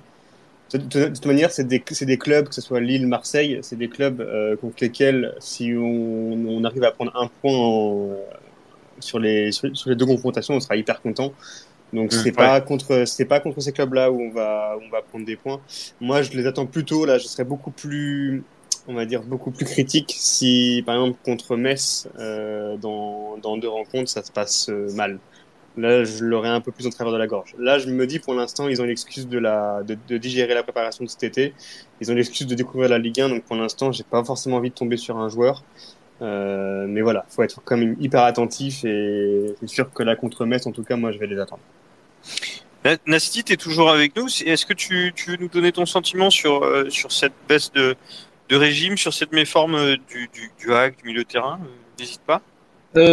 Oui, alors attends, je sais pas si le micro marche. Oh, oui, le micro fonctionne très bien. Tu peux y aller. Voilà, je t'entends plus. Ça a eu marché. Ça marche. Ça, Est-ce que ça remarche? Ouais, c'est bon, ça marche. Ah, Ouais, très c'est bien. bon. voilà. Oui. Ne Euh, touche plus à rien, c'est bon. C'est ça, j'ai appuyé là où il ne fallait pas. Non, je suis d'accord globalement avec ce que j'ai entendu. Je crois que c'est Vivien qui disait que le milieu de terrain fait plus son premier rideau défensif.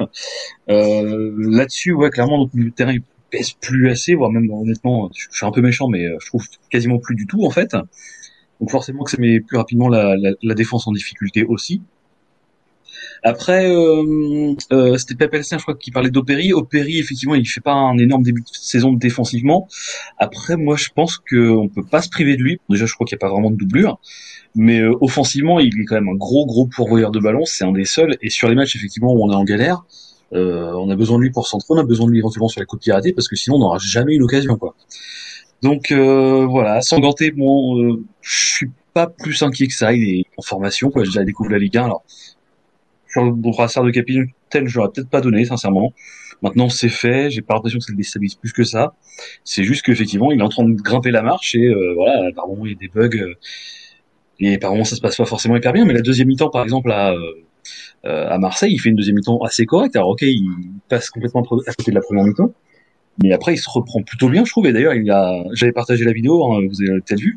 Il marque un but qui, pour moi, franchement, a pu être accepté, quoi. Ouais. Bah, le but a été refusé à cause effectivement, Ouais.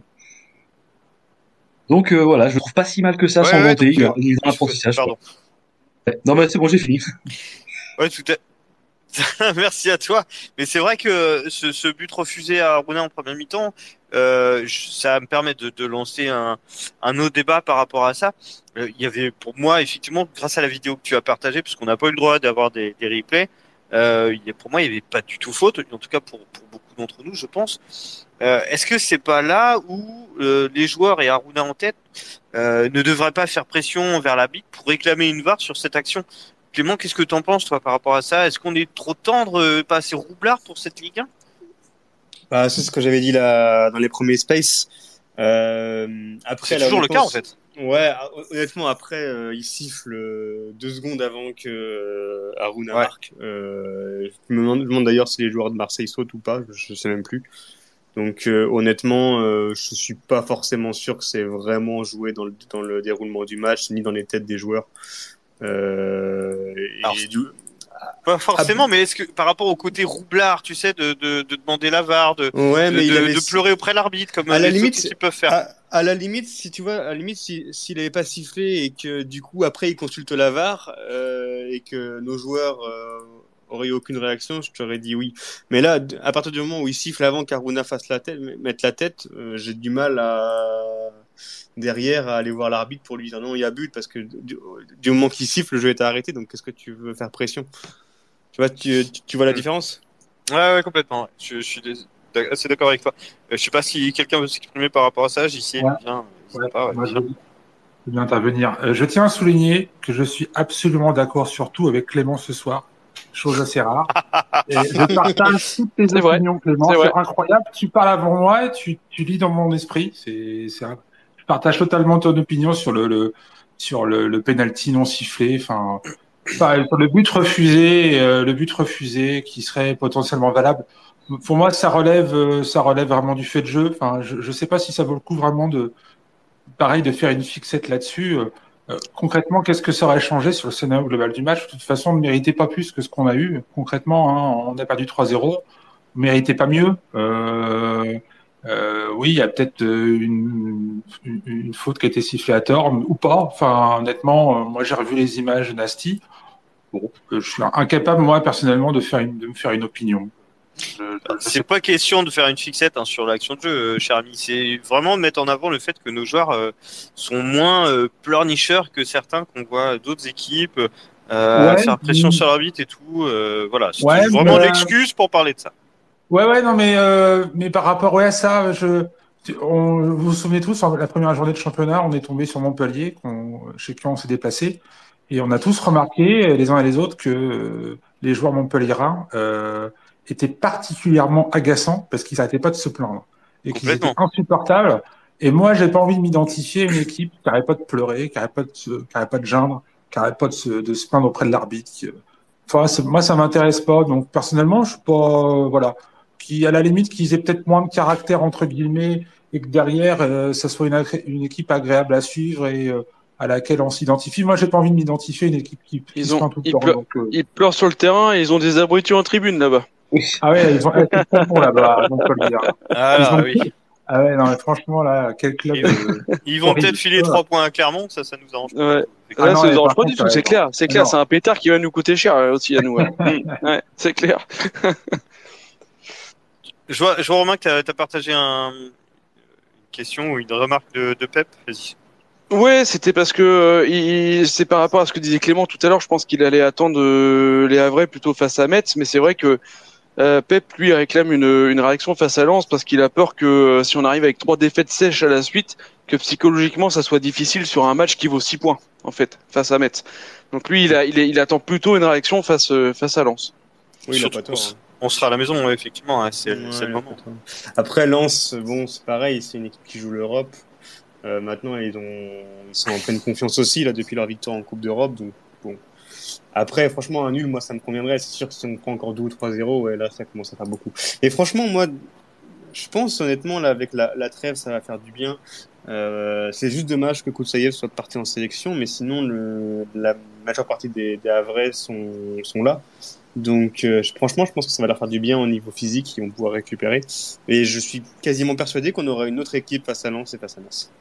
D'ailleurs, parlant de ça, vous avez tous vu que le HAC a gagné 4-0 contre QRM avec un doublé de Emmanuel Sabi. Ouais. Un joueur qu'on n'avait pas vu beaucoup, qui rentrait assez tardivement sur ses matchs, mais...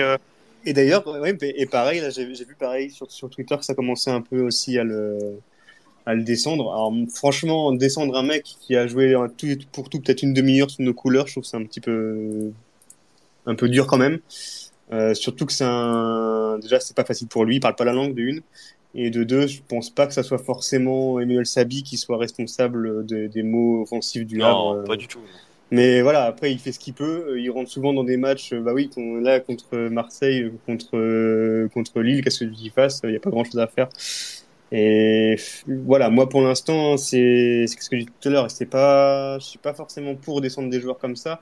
Surtout qu'on a une équipe, en plus, ils nous ont montré pendant un mois et demi qui mouille le maillot et tout. Donc voilà, on va leur laisser le temps. Et puis bon, par contre, si vraiment on voit que, d'ici un mois et demi, on n'avance pas, ouais, c'est peut-être le temps de faire des changements dans l'équipe. Oui, d'ailleurs, aussi Aloïs Confet qui a marqué je voyais le champion des matchs amicaux, qui fait des super matchs amicaux, et il y en a qui réclamaient Aloïs Confet titulaire. Je sais pas si ça pourrait être une bonne solution. Qu'est-ce que vous en pensez? Si vous voulez vous exprimer au sujet de... Aloïs Confet, c'est vraiment une question ou... Non, c'est une blague. Non, mais... Il joue que les matchs amicaux, Aloïs Confet, il joue les matchs amicaux contre des équipes de Ligue 2. Il a joué contre Caen, contre QRM. Après, voir ce qu'il peut vraiment donner contre une équipe de Ligue 1, il y a quand même un fossé en termes de niveau. Donc, c'est même très étonnant qu'il soit resté cet été. Enfin, ouais. Jusqu'à maintenant, en tout cas. Jusqu'à maintenant. Ouais.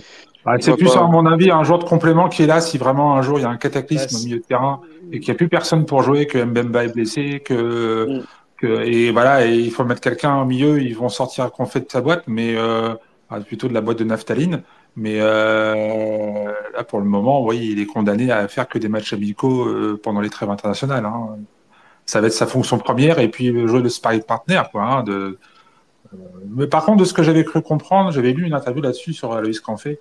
Je sais plus qui en avait parlé, si c'était Bonnemère ou si c'était c'est Bonnemère qu'on avait Mathieu parlé. Bonnemère, il disait que c'était quelqu'un qui avait un état d'esprit absolument incroyable. Il en avait parlé chez nous, je crois. Ouais, c'est peut-être ça, ouais, vous avez raison, ouais. Et qui avait un état d'esprit incroyable, qui ne reniait jamais la tâche, qui était toujours à disposition de ses coéquipiers de l'équipe et qui était un partenaire incroyable. Donc, rien que pour ça, s'il participe à cette symbiose générale au sein de l'équipe, à la bonne ambiance et moi, moi je le garde, il n'y a pas de souci. Hein. Si dans ce rôle-là, il est très bien, bah parfait, moi ça me convient. Surtout que niveau salaire, il doit pas avoir grand-chose, lui. Non, je pense pas non plus. Je pense qu'il doit... C'est un des salaires les plus bas du club, hein, certainement. Oui, sûrement, ouais. Et puis, voilà, voilà, on a parlé quand même de choses pas très positives. J'aimerais revenir quand même sur quelque chose de positif sur un joueur qui fait l'unanimité depuis le début de la saison, c'est Arthur Desmas. Parce que sans lui, on prenait une valise bien plus importante à Marseille. Est-ce que vous voulez parler de Arthur, les gars? Ouais, Arthur, c'est pas le gardien le plus impressionnant qu'on ait pu avoir au HAC. Je parlais de souvenirs de vieux à l'époque de Benzel, à l'époque de Revaux, où on avait des joueurs spectaculaires qui étaient capables de sortir des buts dans la lucarne, de faire des horizontales. Desmas, c'est pas du tout ce genre de gardien. C'est un gardien qui en impose physiquement. Il est très grand, je crois qu'il fait quasiment 1,96, je crois, quelque chose comme ça. Tu sais de quoi tu parles, toi, hein? Je sais de quoi je parle, voilà. On a à peu près les mêmes gabarits. Sauf que moi, j'ai pas le talent, mais on a les mêmes gabarits. Et il impressionne par sa présence, par sa capacité à diriger la défense. Et la force tranquille, je trouve. C'est un peu l'image qu'il donne. D'ailleurs, quand on l'entend parler pendant les interviews, c'est quelqu'un qui est très calme, très posé. On sent que voilà, c'est quelqu'un de capital derrière, et sa mauvaise expérience en Ligue 1 à Clermont il y a 2 ans, avant qu'il arrive chez nous, est complètement effacée, parce qu'il avait fait quelques matchs, il avait fait une dizaine de matchs avec Clermont, puis il avait été remplacé suite à des résultats négatifs. Et là, de match après match, il confirme chez nous que il est au niveau, et que grâce à lui, on s'est pas écroulé contre Marseille. On aurait pu en prendre 2 ou 3 autres, et il a fait des arrêts salvateurs. Donc bon, il est clairement au niveau, et c'est une valeur sûre, Arthur.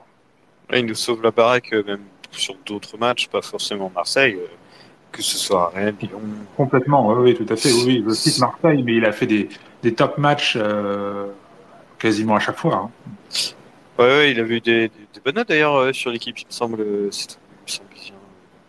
Enfin, même, il a été quand même reconnu par l'équipe en tant qu'un top gardien en termes de moyenne. Voilà. Est-ce que vous voulez revenir sur autre chose, les gars? Sinon, Romain, on va glisser tout doucement vers la conclusion.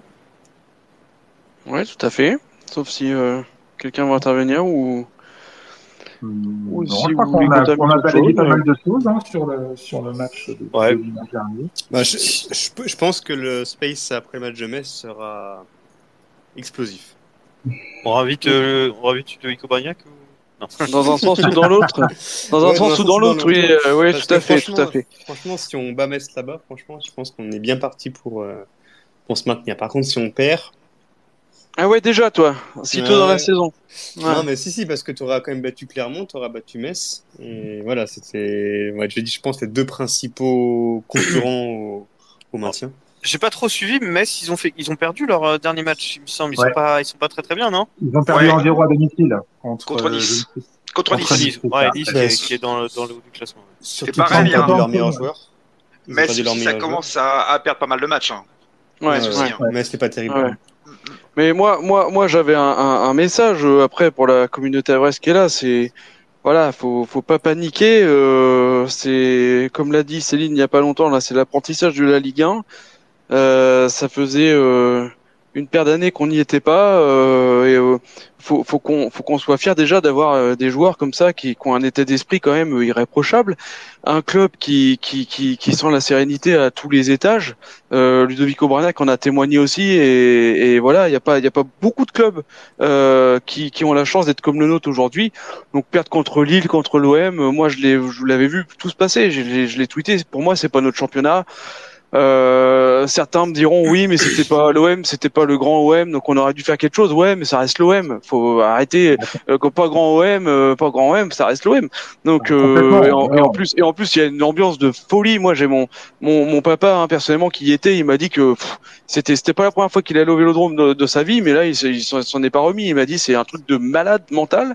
Et donc voilà, les gars qui avaient l'habitude de Océane à 7000 personnes dans les meilleurs moments l'année dernière. Voilà, les mecs qui jouent devant plus de 60 000 personnes, qui gueulent pendant tout le match. Il y a ça aussi, il y a un contexte. Enfin voilà, c'est pas notre championnat. Voilà, faut pas paniquer.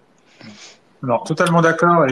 Et on s'était tous dit en plus en début de saison qu'il fallait être patient vis-à-vis de l'équipe, parce qu'au début de saison, on voyait tous le calendrier qui se profilait. Et honnêtement, il y en a pas mal même moi, j'ai essayé d'être optimiste, mais on aurait pu ne pas être à 9 points à ce moment de la saison. Exactement, on pourrait très bien être au fond du trou. On pourrait être très bien être au fond du trou. Saison comme Clermont ou comme Exactement. Lyon. avec simplement 2-3 nuls et le reste avec que des déculottés. Et pour le moment, on a été à 2 victoires, 3 nuls, 3 défaites. C'est plus qu'on aura pour une équipe qui, rappelons-le, n'est le dernier budget de la Ligue 1. On a un budget totalement ridicule au regard du budget. Et je sais plus, je crois que c'est Malik qui citait ça l'autre jour. Le budget de Marseille, c'est 7 fois celui du HAC. 7 fois. 7 fois. C'est un truc de fou. Des écarts comme ça, en Ligue 2, il n'y en a pas. Enfin, pas à ma connaissance. Peut-être Bordeaux vis-à-vis de Rodez ou de QRM, mais c'est des cas extrêmes.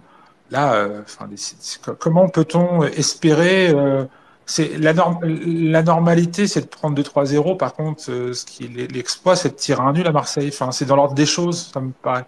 Quand je vois des gens qui râlent sur les réseaux sociaux parce qu'on n'a pas été capable de, comme tu dis, Romain, de battre un OM malade, mais même un OM malade, il y a quand même 2 crans au-dessus du HAC. Enfin, faut pas se cacher les choses, quoi. Faut pas se cacher à son petit doigt. On n'est que un promu avec un budget extrêmement faible. On a des valeurs, on a un directeur sportif talentueux, on a un coach génial, on a des joueurs qu'on adore, mais voilà, on est à notre place et pour le moment, on fait un début de saison plus que correct et ne paniquons pas. On va y arriver, j'en suis certain. Ouais, c'est ça, faut surtout pas paniquer. C'est pas le moment, faut rester derrière l'équipe, continuer à les soutenir et pas retourner sa veste comme certains le font dès qu'il y a la première défaite. Quoi. Non, surtout pas. C'est la pire des choses à faire. Si on commence à retourner la veste dès qu'on a une défaite, là c'est terminé parce que la confiance va basculer. On va véhiculer de mauvaises ondes entre guillemets aux joueurs parce que ça va se ressentir au niveau des commentaires sur les réseaux sociaux, ça va se ressentir au niveau de l'ambiance. Alors voilà, faut pas qu'on bascule bêtement sur un climat défaitiste. Alors pour 2 défaites contre Lille et Marseille, il faut relativiser. Comme disait tout à l'heure Clément, là une défaite contre Metz et puis derrière une défaite peut-être à Toulouse, puis une défaite à Nantes parce qu'on a enchaîné des matchs à l'extérieur contre des équipes qui jouent notre championnat. Là par contre, ça peut être des résultats qui peuvent faire mal au crâne et qui peuvent instaurer le doute. On peut pas avoir du doute sur l'équipe après perdre contre Lille et Marseille, c'est pas possible. On peut pas lutter contre ces cas-là. On peut parler effectivement du jeu, du relâchement, etc. Mais moi, j'ai totale confiance en Lucas Elsner et au staff pour remobiliser tout le monde là pendant la trêve et puis repartir de l'avant. Voilà, messieurs, en tout cas, voilà, on a fait le tour. C'était un space passionnant. On va conclure, les amis. Qu'est-ce que vous en pensez? Romain, on y va? Ouais, sur ces mots-là, parfait, ouais. Est-ce que tu veux qu'on annonce pour une fois le nom du prochain invité ou on garde encore un peu de suspense? Tu peux annoncer. On aura aussi Vivien là qui a écrit le livre sur le hack aussi en même temps là sur le prochain Space. Ça sera du 100% à vrai pour le prochain Space. Vas-y, je t'en prie Guillaume. Non, alors vas-y, dis-le parce que j'ai un doute. Tu me fais douter, on a l'air bête. Mais oui, on a c'est bien un ancien Hackman, on est d'accord. C'est un ancien Hackman, on est d'accord. Tu sais quoi? On dit rien du tout. C'est un ancien Hackman qui sera avec nous dans le prochain Space, donc dans 15 jours. On vous redonnera tout ça sur les réseaux. En tout cas, c'était un Space passionnant, comme on a pu le dire tout à l'heure et comme j'ai pu le dire à Ludovic Obraniak.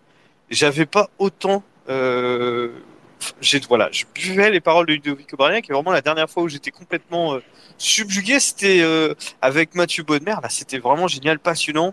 Il a parlé sans langue de bois. C'était vraiment génial. Donc, on le réinvitera avec grand plaisir. En tout cas, j'espère que vous tous, vous avez apprécié ce space qui était vraiment exceptionnel. C'était chouette. J'ai pas entendu, Figien, tu disais? Je disais, c'était très sympa, très chouette, et je confirme, Ludovic Obraniak, c'est une encyclopédie footballistique. Il est absolument incroyable, ce type. Ouais, vraiment, je lui souhaite la même carrière, enfin, en tout cas, le même parcours que Mathieu Bodmer, parce que, franchement, il est passionnant à écouter, donc c'était top. Merci à tous, en tout cas, de nous avoir suivis. J'espère que ce space vous aura plu. On se retrouve donc très, très vite avec un ancien Hackman. On vous dévoilera tout ça sur les réseaux, mais en tout cas, on va parler ciel et marine pendant une heure et demie, comme d'habitude. Bonne soirée à tous, à bientôt, et allez le hack! Salut! Bonne soirée. Bonne soirée Bonne soirée à tous! Ciao!